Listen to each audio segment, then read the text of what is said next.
घराचा विकास फक्त शेतीतनं होणार आहे, ही सरकारच्या भीक देण्याने होणार नाही. 6,000 रुपये वर्षाला देण्यानं सरकारचं 6,000 रुपये दिल्यावर कुणी श्रीमंत होणार नाही, मी सांगतो तुम्हाला. आणि घर दिल्यावर तर घर दिलं, विहीर दिलं. सरकारची धोरणं एक नंबर असते, ती फक्त तळागाळापर्यंत पोचत नाहीत साहेब.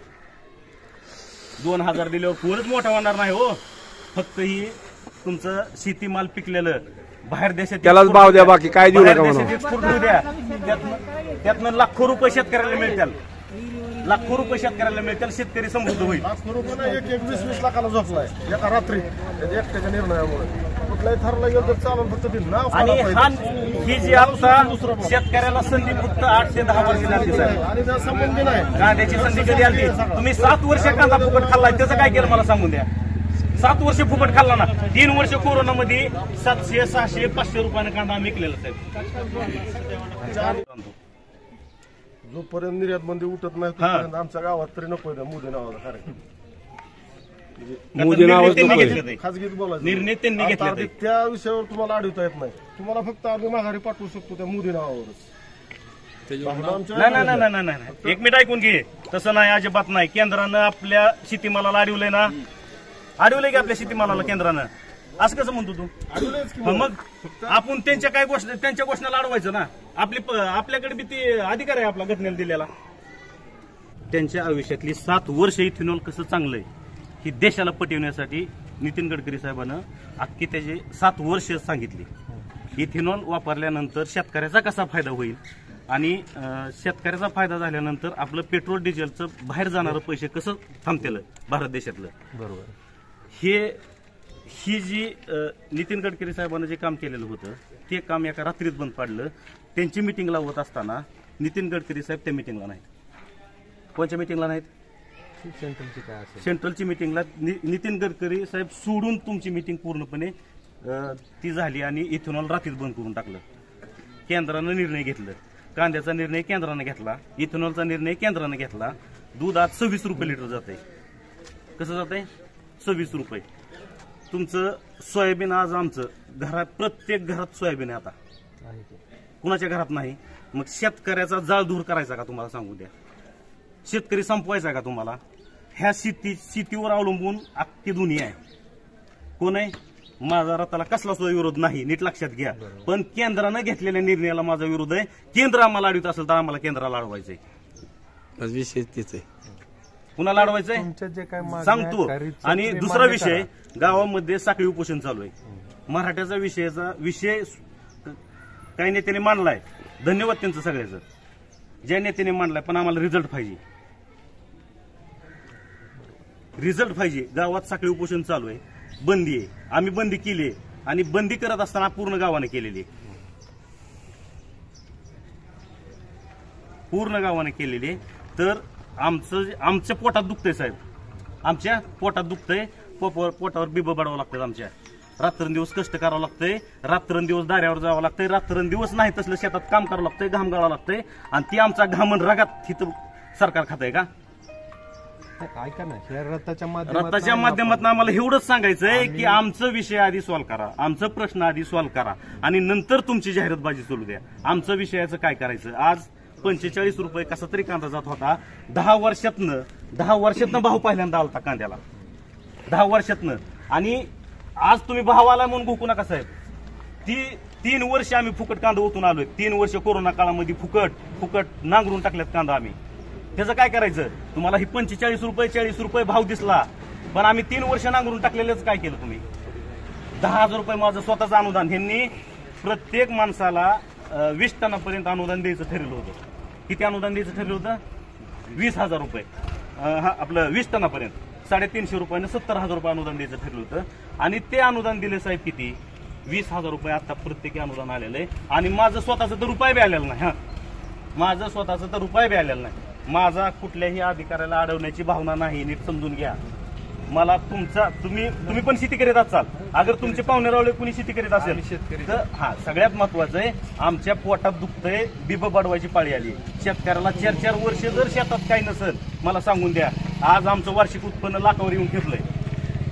वार्षिक उत्पन्न एका कुटुंबाचं 1 लाख रुपये वर्षाचं उत्पन्न साहेब. मी महिन्यात सांगत नाही, वर्षात 1 लाख रुपयात शेती कशी भागवायची आम्ही, मला सांगून द्या.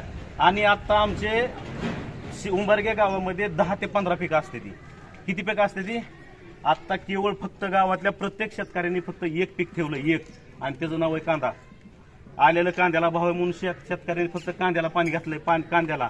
बाकी सगळी 9 पिकं संपले, ती हरभरा संपलाय, गहू संपलाय, ज्वारी संपली, तूर संपली, तुमचं बाकीची सगळी पिकं संपली. ती इतकी पिकं संपून फक्त एकमेव जीवन ठेवला कांदा, आणि ती कांदा आमचा लुटून खायला चालू केला शासनानं. का काय पाप केलंय? शेती करतोय म्हणून पाप केलं का शेतकऱ्यांनी? ही संकल्प तुमचा मोदी सरकारची हमी भाव, ह्याच मोदीला आम्ही डोक्यावर घेऊन नाचलेला आहोत. रथ अडवायचा कुठला? आम्हाला केंद्र अडवतंय, मग आम्हाला आमचं दुखणं आम्हाला सांगू द्या की. थांबा, 1 मिनिट ऐकून घ्या. 6,000 रुपये जर 4 महिन्याला 2,000 रुपये शेतकऱ्याला काय दिलं जातंय? पेन्शन दिली जाते. महिन्याला 500 रुपये. साहेब, 500 रुपयात शेत सुद्धा येत नाही. 500 रुपयात घरची चूल सुद्धा 1 दिवसाची भागत नाही. 1 दिवसाची भिकारी करून सोडलं. भिकारी शेतकऱ्याला भिकारी करून सोडलंय 2,000 रुपये देऊन. आणि तुम्ही कांद्याचं अनुदान 20,000 रुपये आले आतापर्यंत. 70,000 रुपये अनुदान द्यायचंय. ही फक्त शेतकऱ्यासाठी. प्रत्येक वेळेस फक्त शेतकरी टार्गेट केला जातोय साहेब. आणि तुम्ही काम करताय खेड्यात. काम कुठं करताय? तुमचं पंचायत समितीचं काम कुठं चाललं जात आहे? फक्त ग्रामीण मध्ये. आणि ग्रामीण संपवायचं आहे का? मला सांगून द्या. शेतकरी आणि मजूर संपवायचा आहे का? मला सांगून द्या. नाही, आपण आता ह्या रथाच्या माध्यमातून तुमच्या भावना आम्हाला समजल्या. आमच्या भावना सगळ्यांच्या भावना तशाच आहेत. कमी जास्त आता भाव कमी झालाय, परंतु आपण कमी झाला नाही, केलाय कमी, झाला नाही कमी. आपण ह्या रथाच्या माध्यमातून जे काही योजना आहेत, समजा घरकुलची असेल, शौचालय असेल, किंवा इतर एमआरजीएस विहिरीचे असतील, शेतकऱ्यांचं उत्पन्न वाढवण्याच्या दृष्टीनं जे काही योजना आहेत, किंवा सर्वसामान्य कुटुंबाला, सर्वसामान्यांना जे काही योजना, त्या योजनेचं आपण माहिती देण्यासाठी, किंवा काही वंचित लाभार्थी राहिले असतील तर त्यांना नवीन लाभ देण्यासाठी तुमच्या भावना तर आमच्यापर्यंत पोहोचल्या. पण आम्ही हे घेऊन का आलो इकडे, की काही जे वंचित लोक आहेत, काय आणखी ज्या लोकांना लाभ मिळालेला नाही योजनेचा, आम्हाला त्या लोकांना योजनाचा लाभ देण्यासाठी आम्ही इथं आलो. आता भावना आहेत. आता अधिवेशन चालू आहे सध्या. अधिवेशन मध्ये पण तुम्ही जितक्या भावना पोटतिडकीनं मांडताय, तितक्याच भावना आपल्या भागातील लोकप्रतिनिधी असतील किंवा राज्यातील लोकप्रतिनिधी ते पण तिथं मांडतायत. तिथं भावना राज्यकर्त्यांना भावना ज्यांनी मांडल्या आहेत त्यांचे पूर्णपणे मनापासून धन्यवाद आहे. पण साहेब, रिझल्ट लागत नाही. रिझल्ट लागायला सरकार भयानक तीव्र आणि ह्याच्यानं काम करतंय. कशानं काम करतंय? नाही, तुमच्या अगदी भावनेचा आणि रिझल्ट मिळू द्या. तुमच्या रिझल्ट मिळाल्यानंतर आणि आमच्या जी भावना आहे त्या, आमचं जे शेतीमाल आहे, ह्या शेतीमालाचे रिझल्ट कधी मिळणार? आमचं वाटोळ झाल्यावर का? मला सांगून द्या की. पूर्ण आम्हाला आमच्या उंबरगे गावामध्ये 80-90% लोक फक्त शेती करतात. शेतीवर उदरनिर्वाह चालू आहे. आमच्या गावचा पूर्णपणे शेतीवर विषय. ऐका ना, तुम्ही हे रथ आता भारत सरकारचाच आहे ना? आहे. तुम्ही जे म्हणले का इथेनॉलचा, तर कालच तो कॅबिनेटमध्ये सेंट्रलचा निर्णय झालेला आहे. तो इथेनॉल जो कारखाने इथेनॉल निर्मित करतात, म्हणजे मळीपासून आणि साखरेपासून, त्याच्यामध्ये बेसिक गोष्ट काय होती, यावर्षी ऊसाचं उत्पादन कमी आहे. आपण बघतोय पाऊस कमी आहे, यावर्षी दुष्काळ परिस्थिती आहे. ऊसाचं उत्पन्न कमी झालं तर साखर परत आपल्याला साखर आज 40 रुपये किलो आहे. जर इथेनॉल जास्त निर्मित झालं तर परत ती साखर आपल्याला 60 रुपये किलो डिवाइड करायचा प्रयत्न करू नका साहेब. 1 मिनिट ऐकून घ्या, सांगतो तुम्हाला. ह्याचा जी सर्वे झालेला आहे, साखर खाण्यासाठी 20% लागते. एकूण 100% जी प्रोडक्शन आहे का, त्यातली 20% साखर फक्त प्रोडक्शन ह्याला खाण्यासाठी लागते. ती गोरगरिबाला आणि श्रीमंताला सगळ्या सारखी मिळते. 1 मिनिट ऐकून घ्या. आणि त्यात तुम्हाला 1 मिनिट ऐकून घ्या. 80% साखर आमचं शेतकऱ्याला होत नाही. गोरगरिबाचं आणि शेतकऱ्याचं प्रोडक्शन होत नाही. साहेब ऐकून घ्या, रद्द झालेला आहे. रद्द होऊ द्या. रद्द ह्यांनी हे विषय असे घ्यायच नाही पाहिजे. नीट लक्षात घ्या. शेतकऱ्याच्या घरावर असं टॅंबा ठेवायचं विषय घेऊ नये शासनानं. आणि तुम्हाला एक सांगतो साहेब, आम्हाला अडवलंय, आम्हाला केंद्रानं अडवलंय. फक्त केंद्राचं आम्हाला त्यांनी अडवलेली त्यांची जी दूरदृष्टी आहे, त्यांचं जी विचारधारा आहे, ती आम्हाला पसंत नाही. ती आम्हाला कशीच पसंत नाही. तर जर केंद्रानं आम्हाला अडवत असेल तर आम्ही केंद्राला अडवू, काय अडचण नाही. आम्हाला बाकीचं काही देणं घेणं नाही. आमचे विषय, आमचे प्रश्न जोपर्यंत मार्गी लागत नाही तोपर्यंत तुम्ही कार्यक्रम करू नका. दुधाचा 26 रुपये दूध आहे आज. दूध 26 रुपये आता 38 रुपये होतं. 26 रुपये दूध आहे आता. आणि महाराष्ट्राच्या बाहेरून येणारे काही डेअरी आहेत त्या डेअऱ्या 30 रुपयाने खरेदी करतात, 35 रुपयाने दूध खरेदी करतात आणि आपलं राज्य शासन 26 रुपयाने दूध खरेदी करत आहे. रावसाहेब हिथं दूध काही जनावराला येते का दुसरं कोणाला येते मला सांगून द्या. हा का पाणी टाकून तयार होते दूध? बरोबर आहे. भावना तीव्र स्वरूपात स्वरूपात अति तीव्र आहेत साहेब. आदर करतोय.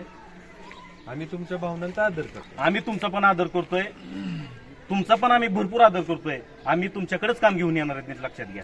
अवश्य कधी पण या. आम्ही तुमचं स्वागत तुमच्याकडेच आहे. काम घेऊन येणार आहेत. कारण आम्हाला सरकार म्हणजे कोण आहे? मायबाप सरकार म्हणजे तुम्हीच आहे. आपण जे काही कर रुपये जमा करतो त्यातनंच आम्हाला मला एक सांगतो पगार होतोय. साहेब, मान्य आहे, जनता ही मायबाप सरकार आहे, पण आजकाल तसं परिस्थिती नाही.